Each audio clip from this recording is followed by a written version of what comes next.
Hello, fellow Morganites. Rich here aboard Siren 1966 Morgan 34 that I did some pretty significant modifications to. Originally when I got the boat, the mast step, which was steel, I guess, or iron, was really rotten.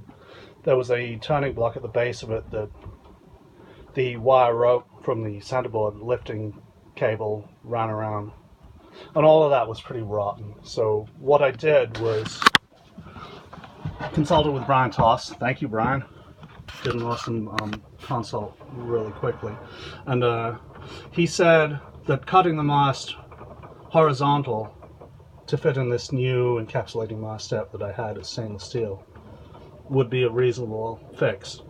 If you remember, the original mast is actually sort of angled this way and sat on the step, which was also angled, obviously, and it worked well, I guess, but everything rotted away and rusted over the course of 50 years, or 45, I guess.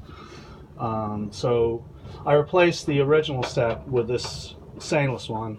I had it on hand, which made things a little cheaper, and it seems to be working well. So what I did was I cut the mast horizontal, and then I built up this wedge, which, if you can see, where the original step was, tried to make that as horizontal as possible. There's been a lot of trial and error over the last 3 years to get the mast to be plumb, but I think we kind of finally have it sort of pretty much where it needs to be. So then the other issue, obviously, was what do we do with the turning block underneath the mast step? And I elected to replace the original wire rope with am steel. And if you can see, there's a hock and cheek block under there that's bolted in here. And then I replaced, the wire rope from the tube from the centerboard with am steel, ran that back, reconnected it to the wire rope that was originally there. Actually, I replaced it, but and then for the tube, the original one was hollow, and then this piece of wire rope ran all the way from the winch around the original sheave at the base of the mast block, through this tube, all the way down through the stuffing box into the board itself. So one of the issues, or a couple of the issues with this originally, were that the wire rope would chafe and part in a couple of different places. One was up here, and then of course the other one, more significantly, was where it attached to the board, back in there. And I have the original bronze centerboard, so it's not, the replacement, I guess, was with fiberglass, which didn't weigh as much. I think my board weighs over 200 pounds. And the lifting is cantilevered, so I think the forces involved were pretty significant. So I got this solid piece of stainless tubing. I machined it, put a pin through it, ran the am steel around this hock and cheek block, connected it back to the wire rope, goes to the winch. There's a 2-to-1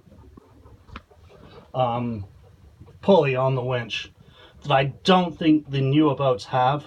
So when I raised the board, I could have cranked the thing up over 100 tons, which is reasonable, I guess, but that's a lot of work, time-wise. And then, so am steel on this end, and then as the tube goes through the stuffing box, the other end is machined very similar to this one, and then I have a similar thimble where the wire rope attaches to that and goes to the board, which enables the wire rope to pivot around the end of the tube. Originally, where that wire rope exited the hollow tube and connected to the board, it would chafe and part. And then the only solution was to either melt the epoxy within the tube or replace the whole thing. This setup enables me to replace the wire rope in the water, as well as, if I need to, replace this end. So it worked out really, really well. I've had it with this setup for 4 years. This will be the 4th season. And so far it's been working pretty well.